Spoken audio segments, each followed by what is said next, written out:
you guys are back for part 2 of our reloading the 45 ACP. Today we're going to go over dies, and we're also going to decap and resize some brass. Hopefully everyone saw the first video. That was cleaning the brass and get it ready for case prep, and that's basically what we're going to be doing today. So thanks for joining us, and let's get started. Alright, so let's get started. First thing I want to talk about is the press. What we're using right here is a Lee Challenger breech lock single stage press. I do prefer Lee products. They're very affordable and you get a lot of bang for your buck. The interesting thing about this particular press being a single stage, and what Lee does is they make these cowlets that you can actually install on your dies, so you don't have to readjust them every time you go to make a batch of ammunition. I have set it up so I'll actually have to adjust my decapping die and my resizing die, and we'll get into that a little bit. This is my Lee 4 die set. It's a carbide die set, which means you really don't need to use case lubricant when you're actually making the ammunition.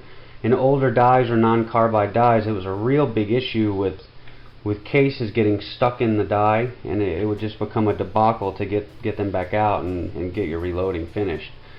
So the die we're actually going to be using today is this decapping die in 45 ACP. So basically you have the decapper, or the stem that comes out and actually punches your primer, and that's really what decapping is. It's taking spent primers from the case, and this is also a full-size resizing die for 45 ACP.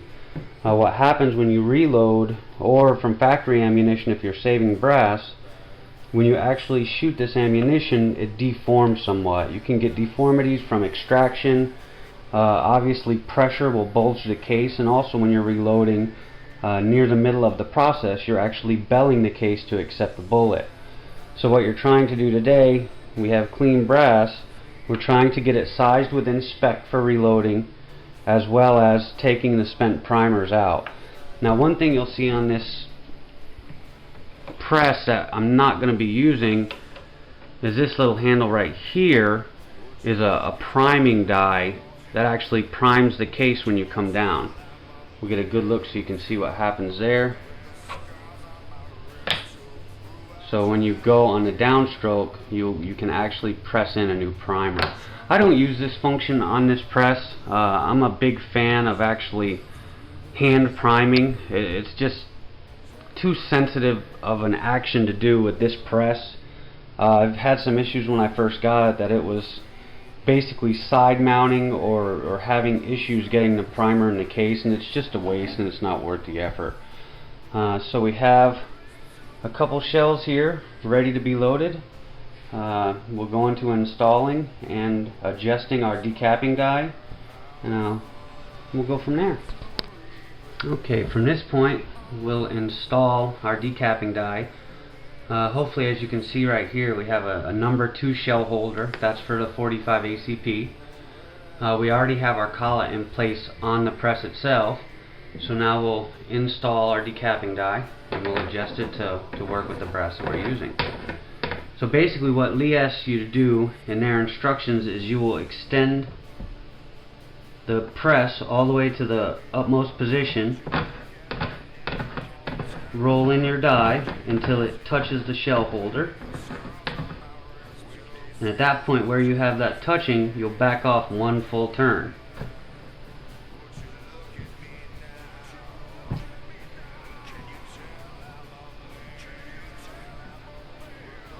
And that should be in a good position to actually decap. So let's go ahead and try a case and see what happens. So we'll actually insert a case. Now what you'll see here, as it goes into the die, we're actually forcing that deformed case by pressing it into this die to go into uniformity and within spec to reload. You'll also hear the click of the primer fall out as that rod pushes or decaps that shell. And let's see if we got that primer out.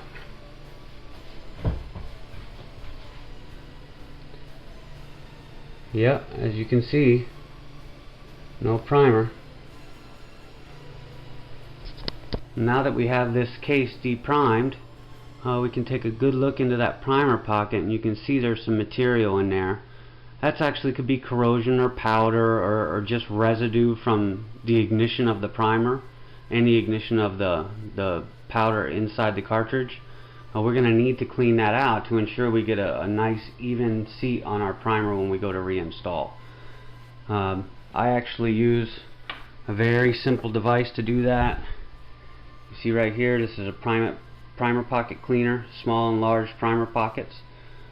This is also a tool that you can get for around $2. This is also a Lee, and one thing you'll see as we go through, I predominantly use Lee tools in my reloading hobby. So now we're actually going to go ahead and clean this primer pocket.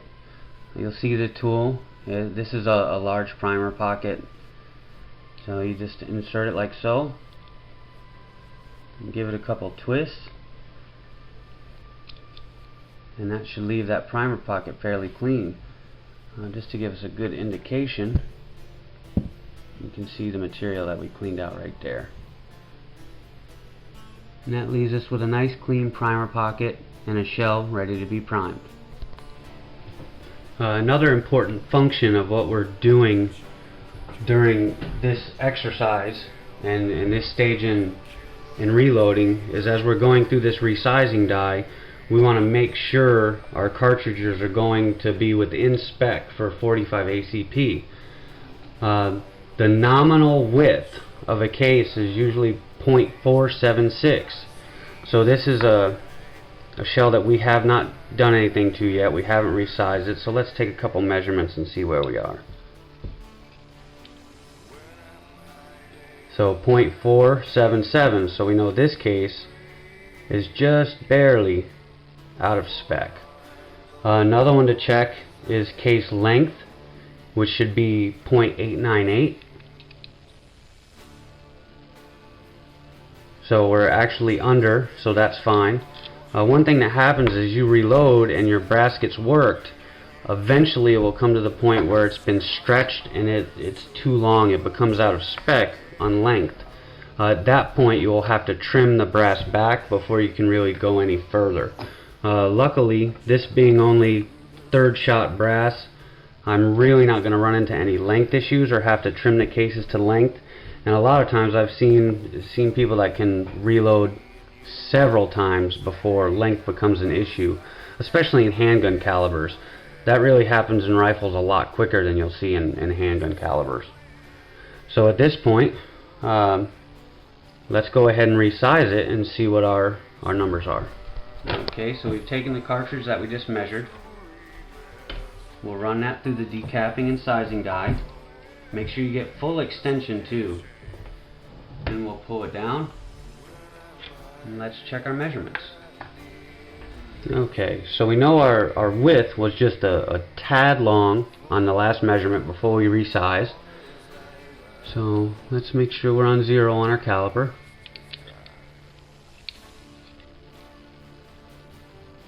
Now we're at 0.467. Check the mouth, 465. Okay, so on all points of width we're below the nominal 0.476, so we know we're good width-wise on this. And even though the resizing die doesn't really do with that, we'll check it anyway. 0.895, so we're within spec on the length as well. Another important factor that you need to pay attention to when you're in this step is you really need to take a good look at your brass. Make sure you're not seeing any indications of head separation, odd bulging, issues around the primer pocket or the face, cracking. You want to ensure in this step that your brass is of the utmost quality and doesn't have any apparent signs of degradation or failure. If you go too long with your brass and you don't pay attention to what you're doing, that's how you get kabooms, and that's how you end up with a lot less fingers than you had when you started. So for now, this case is ready to go on to the next step, which is priming. Another thing I'd like to show you guys, these are my reloading manuals. Whenever I reload, they're out on the table. This is not an exercise you want to do from memory. I consistently check again and again and again measurements, methodology, steps. This is definitely a hobby for the patient and the analytical. You don't want to do this and be careless about it, because bad things can happen. The one thing I wanted to show you guys, if in all your reloading manuals you'll usually have blown up drawings or engineered drawings of cases that tell you what your nominal widths and measurements should be. This is a Lyman manual, and obviously you see 45 automatic, and it shows us what all our dimensions should be, as well as this is a spear, and this has the same information. This is one thing that's relatively universal across all the reloading manuals. Data can change dramatically, but your case lengths and your measurements will normally be very, very, very close. That way there's no misunderstanding about spec, especially when you're running normal everyday cartridges. You're not doing wild cartridges or boutique loads. You want to run it to factory dimensions especially.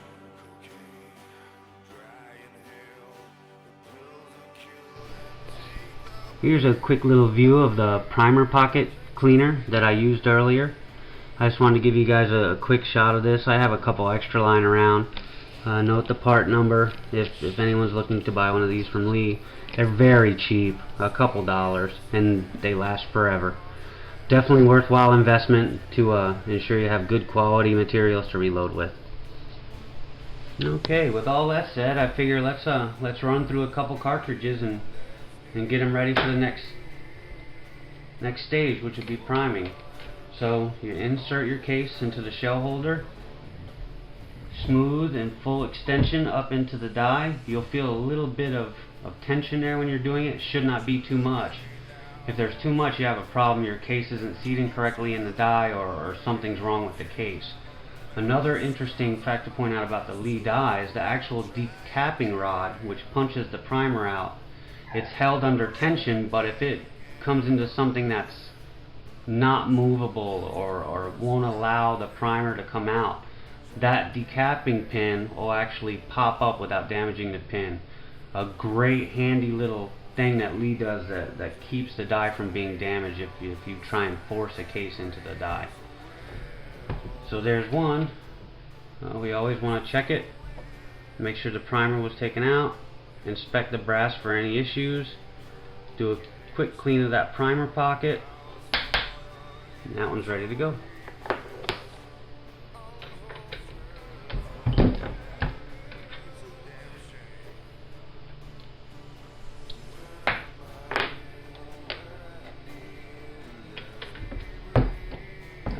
See? That's what happens. This case isn't exactly seated 100% into that shell holder, which caused it to hit the lip of the die. That's something that happens, and if you're not paying attention or you're trying to go too fast, someone will try and force the case into that die, and you'll end up damaging your brass and end up having to throw it away. There will not be a way to repair it after that. And that's about it, guys. There's not much to this step, but it is a very, very important step as you go to make good ammunition. You can definitely run into trouble if you're not paying attention to your cases and doing your case prep properly. Alright, thank you everybody.